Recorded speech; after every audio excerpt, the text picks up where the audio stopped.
all of us can look at Jesus and say, I don't deserve your forgiveness. I don't deserve your mercy. I don't deserve the cross. And you know what?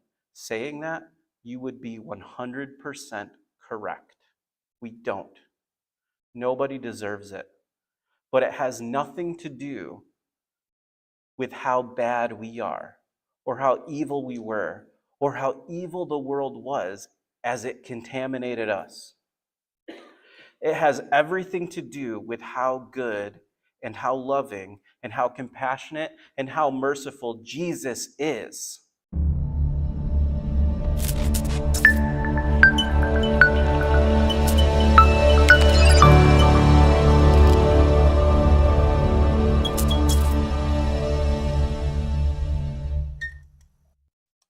We are on the cusp of the arrest of Jesus. The crucifixion is coming. It is the final week of Jesus' life. It's really the final days before the crucifixion and the resurrection. That's where we stand in our study or in our going through the Word, through the Gospel of Mark. And tonight we are approaching a subject that requires a lot of context, I think, in order for what we're going to be talking about tonight. And it makes me think of when I met Juliet. Here's the reason why. Now, when I met Juliet, I was very certain that I was going to be single forever and that nothing could change my mind. I had lived in this apartment with my best friend who, well, let me just explain it to you in pop culture terms. Our apartment was basically like a cross between the apartment that Joey and Chandler lived in Friends and the apartment from The Big Bang Theory. That was, if you put those two together, that was our apartment. We had 2 recliners in our living room facing 2 different flat screen TVs with every gaming system possible hooked up to them. Our furniture that we put displayed stuff on in between the TVs was furniture from when I worked at a grocery store, and I took home displays that we had. So there's a soda display is our shelf with all of our stuff on it. When we had Christmas, we made our Christmas tree out of Legos and nativity scene out of Legos on top of the soda display. We actually had a night where we would just order Chinese food and play vintage video games. That was our whole night. This was the existence that I lived in. And I thought to myself, why would anyone ever want to grow up and get responsibility? This is great. Oh, I forgot to mention, between the 2 recliners was a mini fridge. So, because on game night, who wants to leave their chair, right? So this is the existence that I lived. But then I had met Julia. We had been hanging out for a while within our group of friends from our church. And then, I don't know, I caught feelings. It happens to the best of us, right? There's only so much armor that a person has. And I remember very specifically, I had a buddy of mine come over to my apartment, and we were doing some research for a youth group series we were going to be teaching our youth group. And so we had looked into other sermons about relationships because February was coming up. And so we were researching like a sermon series on relationships that we were thinking about adapting to the youth group. And we listened to the whole thing. The sermon series, it started out with this concept of Adam and Eve. And this idea that when God had Adam name all the animals, and at the very end of that long list of work that he had to do of naming the different animals, he realized that he didn't have a partner. That all the other animals had pairs. There was a male and a female. They had companions. Adam did not have a companion, and that was not good. And so God made Adam a companion, Eve. And it was after that that everything was very good. And so this idea that, Paul talks about in the New Testament, if you can be single and you can lack that responsibility in your life, it certainly frees up time for you to do the things God has called you to do. And that's a good thing, if you can do it. But if you can't do it, God instituted marriage, and he instituted it starting with Adam and Eve because sometimes we need something to complete us. Well, I remember thinking in that moment, I said to my buddy Shane, who was sitting next to me, by the way, Shane is how I got introduced to Juliet because he liked her at the time. You know where this is going. Someone broke the bro code. I looked over at Shane and I said to him, I think my life's about to change, and I think it has to do with Juliet. And I said it as seriously as I said it to you now. And his response was the biggest guttural laugh I have ever heard in my life. Because he knew my mentality, and he thought it was the most hilarious thing that me, who is so dedicated to the single life, actually said that. And then he started to notice that our relationship had changed a little bit. And then, of course, Juliet and I started dating. And, well, now we have 2 kids. But that moment, when I finally worked up the courage to say, I think my feelings about my life or where I was headed to was wrong. The direction that I thought I had planned out for myself was not exactly the right choice. And so I started to change a little bit. And then I had asked Juliet out on our first date. And after that first date, a lot of things were very confirmed to me in my mind about where this was headed. And so I started to get rid of that old life. I started to sell off the weird store displays and some of the things that were just so juvenile and didn't make sense if I was ever going to be committed to someone, because no woman in their right mind is ever going to say, yeah, that giant Pepsi cooler should be a centerpiece in our living room. So I started to do that, and as I was selling these things off, what I was selling them for was to pay off debt and to save for a ring, because I knew that this was the direction my life was headed as Juliet and our relationship steamrolled, moving ahead. And so I gave up my old life to start making room and commitment for the new life. That was the direction that I had. And it didn't even bother me. All of these things that I thought were so unique and so cool. And you want to know how big of a nerd I am? I actually had a lantern from the Green Lantern that when you put the ring up to it, it lit up, right? And so that, by the way, was like a $200 item. Yeah. And I gave that away to one of the youth group kids that I was working with because I was letting go of all of the nonsense in my life that really meant nothing so that I could go towards something that meant everything, that would change my entire future. That, I think, is very reminiscent of what we're going to be talking about tonight. But before we jump into Mark, I want to back up because we're talking about a woman named Mary, not Mary Magdalene, not Mary, the mother of Jesus, but Mary, the sister of Lazarus. And before we get to the moment that we're talking about in the Gospel of Mark, there are 2 separate moments that Mark doesn't mention in his Gospel about her, about some of the experiences that she had with Jesus. But I want to share them with you from the Gospel of Luke and the Gospel of John so that you can understand her heart when we get to where we are in Mark. So in Luke chapter 10, it starts out by saying, now it happened as they went that he entered a certain village, and a certain woman named Martha welcomed him into her house. And she had a sister called Mary, who also sat at Jesus' feet and heard his word.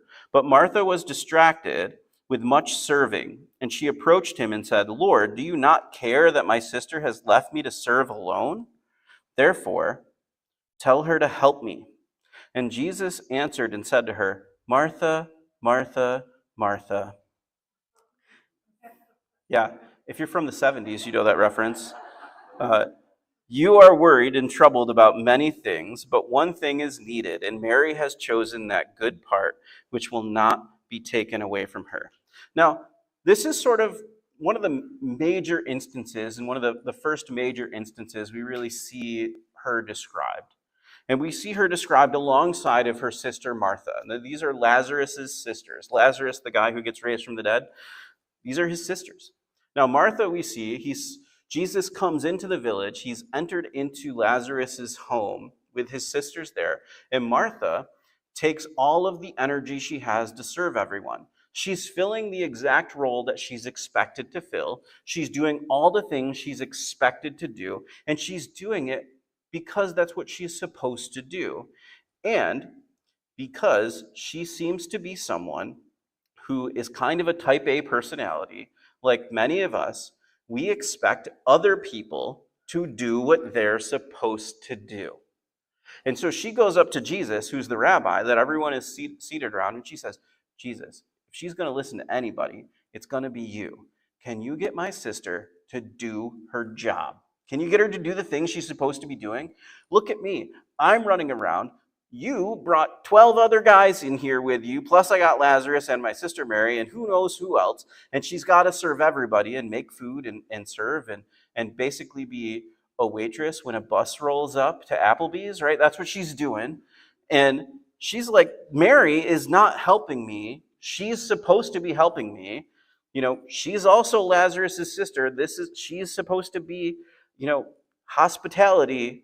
This is part of our culture. This is who we're supposed to be. And she's not helping. And Jesus responds to her and says, only one thing is needed. It's not that I don't appreciate the food. It's not that I don't appreciate the drinks. It's not that what you're doing isn't good. But Mary understands something different. It's not about what's expected. It's about what's needed. And what she understood was that she needed to be at Jesus' feet, listening to his words. And that's exactly where she was. Now, we see this in a moment where this is earlier on in Jesus' ministry, where the popularity of Jesus is rising. People are coming from all over to hear his words. He's talking to crowds of thousands because everyone is interested in what's happening with this guy who could possibly be the Messiah. This is the good times. Let the good times roll. Everyone's happy, having a good time. The disciples are excited. They know they're following the Messiah. They think they're on their way to conquering Rome because of Jesus, and everything is going good. And this is the mentality that she has when everything is going well. When everything is going well, she sits at Jesus' feet and she listens to his word. That's what she does. Unlike when it's going well, we see her in the pit of despair in the Gospel of John. In the Gospel of John, chapter 11, it says, when Jesus came, he found that he had already been in the tomb for 4 days. This is speaking of Lazarus, Mary's brother, is dead and been in a tomb for 4 days.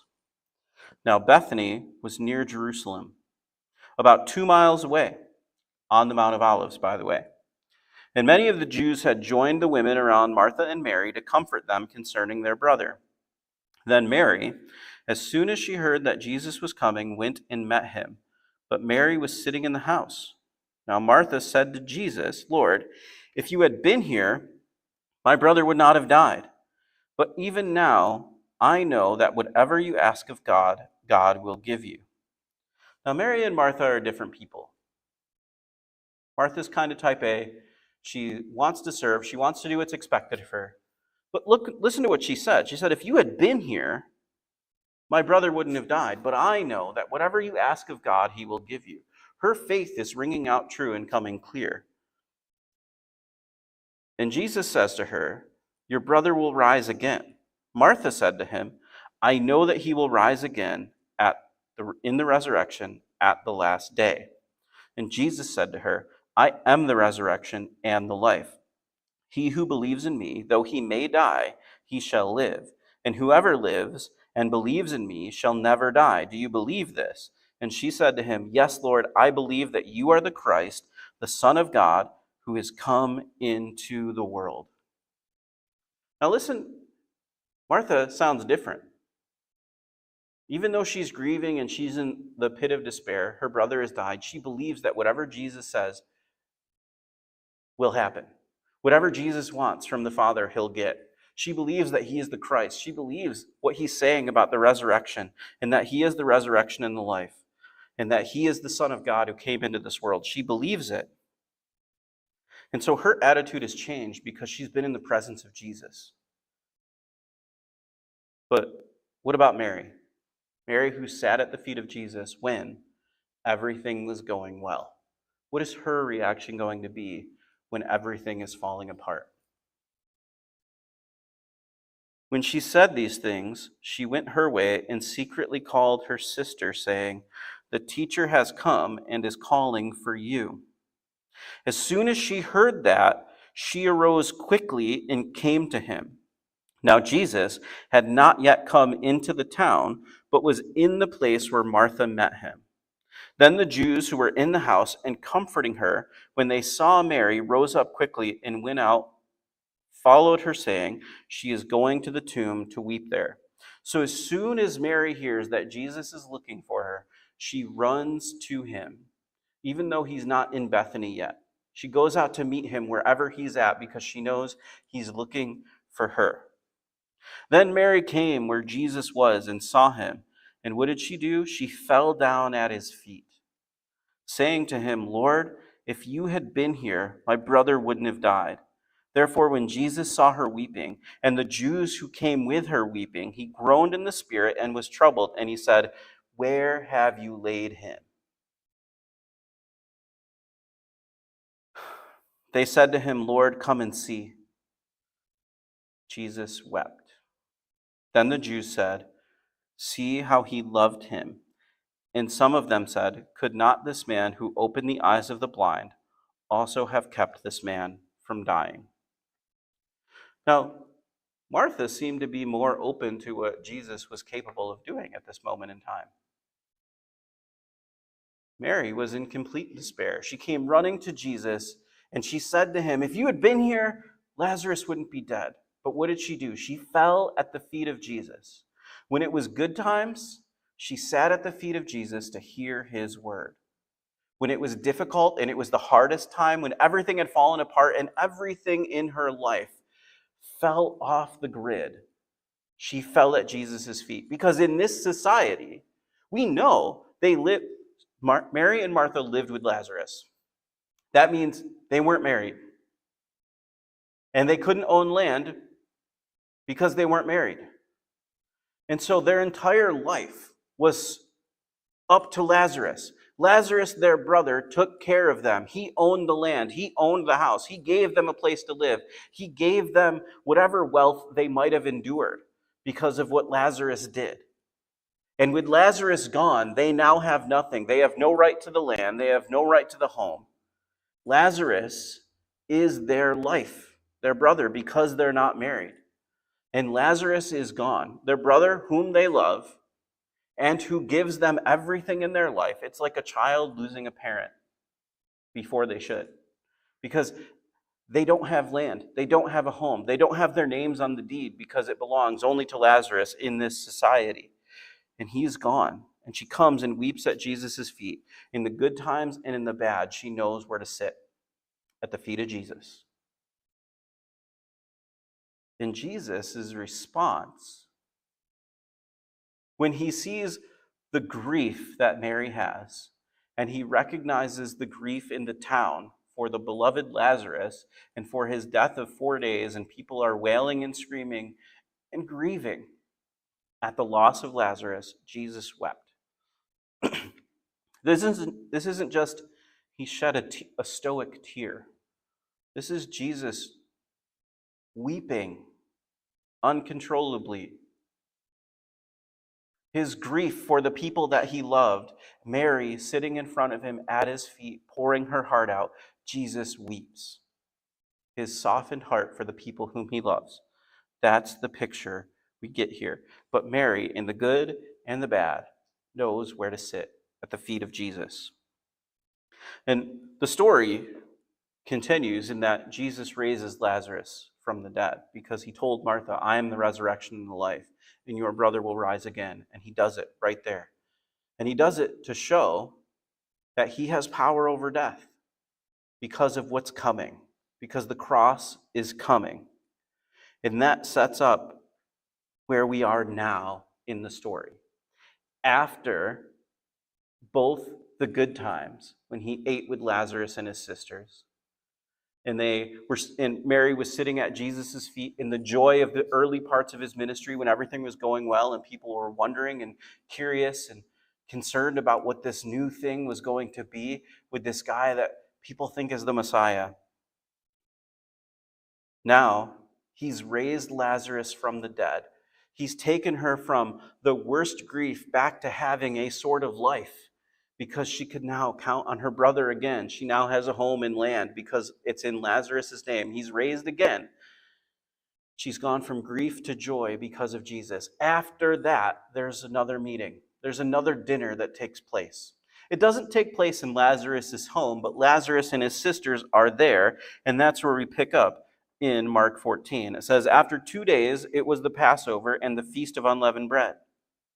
And the chief priests and the scribes sought how they might take him by trickery and put him to death, meaning Jesus. But they said, not during the feast, lest there be an uproar of the people. You hear that? The Pharisees and the scribes and the chief priests and the Sadducees are all looking for ways to kill Jesus. They want to get rid of him. They don't want his influence over the people anymore. But they're trying to do everything they can to avoid doing it during the Passover feast so that there's not sort of an uproar. But their hatred for him and their desire to get rid of him is not containable, and they do crucify him on the Passover. But here we see that dinner. Verse 3, and being in Bethany at the house of Simon the leper, as he sat at the table, a woman came having an alabaster flask of very costly oil of spikenard. Then she broke the flask and poured it on his head. But there were some who were indignant among themselves and said, why was this fragrant oil wasted? For it might have been sold for more than 300 denarii and given to the poor. And they criticized her sharply. Now, this moment is interesting. Jesus has entered into Jerusalem on the donkey. We're nearing the end of the week before the Passover lamb is sacrificed, before the feast of Passover and unleavened bread takes place. And something is going on, and Mary notices something different. Now, in the Gospel of Mark, it doesn't tell us who these people are. We see that a woman approaches Jesus with a bottle of spikenard, breaks it open, and uses the whole bottle on him. And that one of the disciples speaks up and said, why? Why did we waste this expensive oil? It could have been used for 300, could have been sold for 300 denarii. Now, in John chapter 12, we get the full picture of who these people are. It names names. And we find out that it's Mary who brings the flask of spikenard, or the bottle of spikenard, and pours it out on Jesus' head and also on his feet. And she wipes his feet with her hair with the spikenard. That's the picture we see in John chapter 12. We also see that the disciple who speaks up is Judas. And John tells us why. Because Judas wasn't concerned for the poor. He was concerned about what he could take from the treasury because he had the money. He was the treasurer of the group.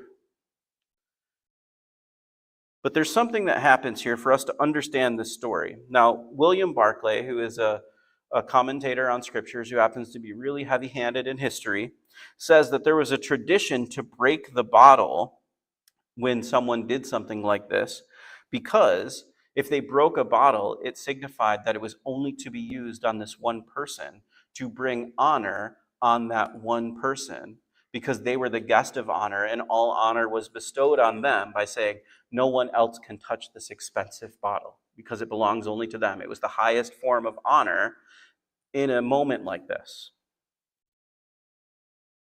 But I also think that it's interesting because what we also know is a denarius is the single form. It's like the difference between the penny and the dollar, right? A denarius is the penny. It's a day's wage. It's what you would get paid in a coin for working a full day. So this is old data, so I'm sure it's gone up since then, but old data would point out that minimum wage for a full day's labor would be about $58 nowadays. And a denarii was about 300 days of work days for the year, which means that this bottle of spikenard would be over $17,000 worth. That's phenomenal. That's a big number. But that's a day's wage for like minimum wage. If we're talking about what is a common annual salary in today's wages? Well, I mean, the average salary in America is about $70,000 a year. So you got to think, this is insane. Like this bottle of spikenard, how much was this thing worth in today's wage? The low end is about $17,000. That's this bottle that they're looking at. So from a material standpoint, you can sort of understand Judas's claim. Like, hold on. This could have been used for a very particular, like how much help could that have done? What could that have done? But John tells us the heart behind Judas's question was really he was thinking, how much could he take for himself? I also think that this is an important thing to grab a hold of. Mary gave it to Jesus, not the disciples. Now remember, she had lost Lazarus, and in this day and age, when during the first century, as Jesus was walking the earth, she wasn't a landowner. She couldn't have her name on the deed of a house or land.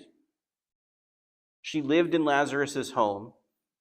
Martha was clearly the one who was more of a housekeeper, so a lot of the tools inside of the house would either belong to either Martha or Lazarus. What did Mary have? This. This is what she had. This is the most prized possession she could have held on to. This is the thing that represented everything materially she had in her life. And where did she give it? She poured it on Jesus' feet, on his head and his feet. And she anointed his feet and head with this oil, and she wiped his feet with her hair, with whatever she had left. She gave it all over to him, not to an institution, not to an organization or a charity. She gave it to Jesus directly. Her life, everything she had, now belonged to Jesus.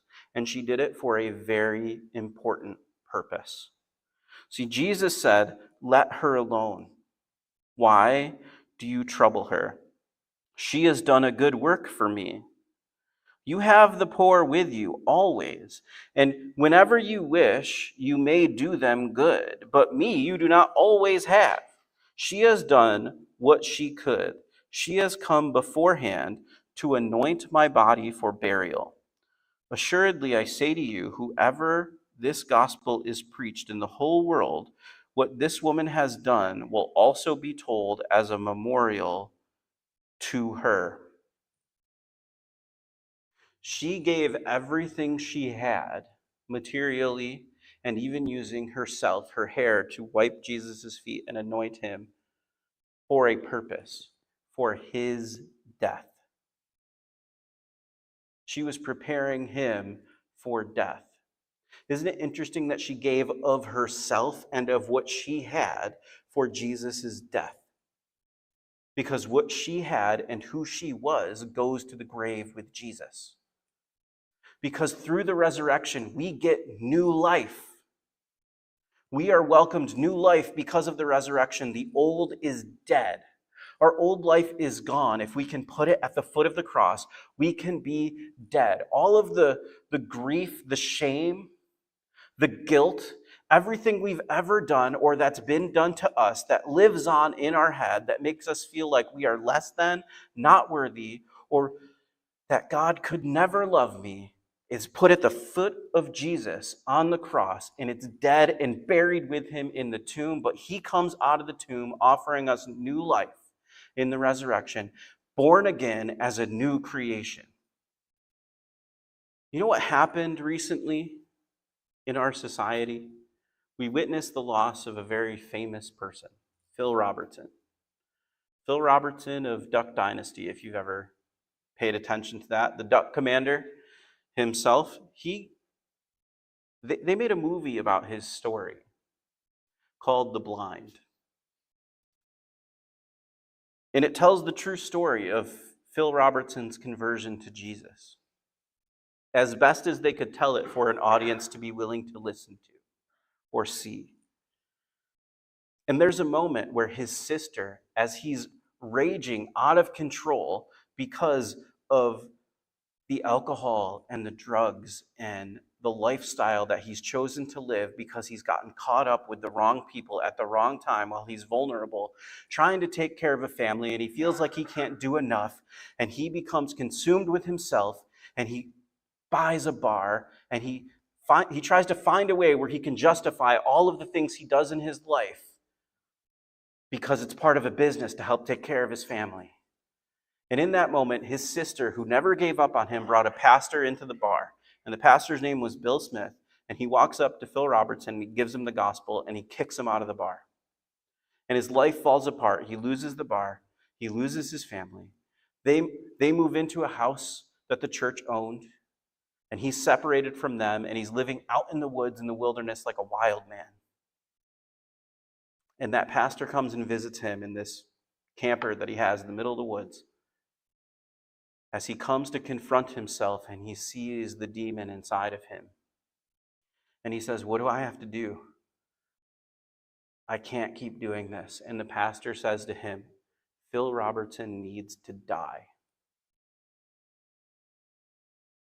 And they cut from that scene to him being baptized, because that is what happens when baptism happens. You bury the old life and you come up a new creation. You are born again in Christ. You let go of the old and you become something new. Now, I listened to an interview about this movie. John Luke Robertson is the grandson of Phil, and he was part of the script writing for this. And what he said about the movie as they were trying to put this thing together was they had to make it available to audiences. Because the original, the first draft, when they were telling just the plain, hard truth, was that Phil was so bad, no one could root for him to be redeemed.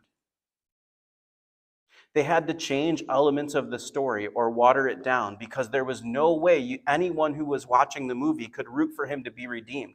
They wanted his life to fall apart. They wanted Miss Kay to leave him and experience divorce. They wanted him to be separate from the kids and his wife because he was so bad, no one wanted to see him succeed. So they actually had to rewrite the past to make him less evil to be someone who's worthy of being redeemed. Because the world couldn't handle a story about how bad someone was that was able to be redeemed by Jesus. This is the truth. This is the truth of the gospel. No matter how bad it was, no matter what you've gotten yourself into, no matter what you've ended up doing in your life, no matter what you've committed to or been guilty of or has been done to you, whether it's drug abuse, alcohol abuse, sexual abuse, gluttony, greed, whatever it is, whatever has gotten into you or into your heart, or you look back in your past and say, "I am ashamed of this," whatever that is, dies when you come to Christ. It dies with him on the cross, and you are made new in the resurrection, a new creation, born again. That's what Jesus said to Nicodemus. You got to be born again. And I love what that pastor said to Phil. You need to die. You need to let go of everything. And we started out talking about how I met Juliet. When I met her, I gave up all of the things that were associated with my bachelor life because it wasn't worth it anymore. I found something so much better. I found a new existence in commitment and companionship that was far better than I had being alone and living this bachelor lifestyle. But there's another moment in our life that is incredibly important to me. I mean, there's several, but relative to this topic. When we were engaged and our wedding was coming up, there was a moment where she came and she talked to me. And we had a long, long night where she just told me everything that she'd ever been ashamed of. Everything that she thought would make me not want to go through with the marriage. Everything she thought that would make me not love her. And I did the same for her.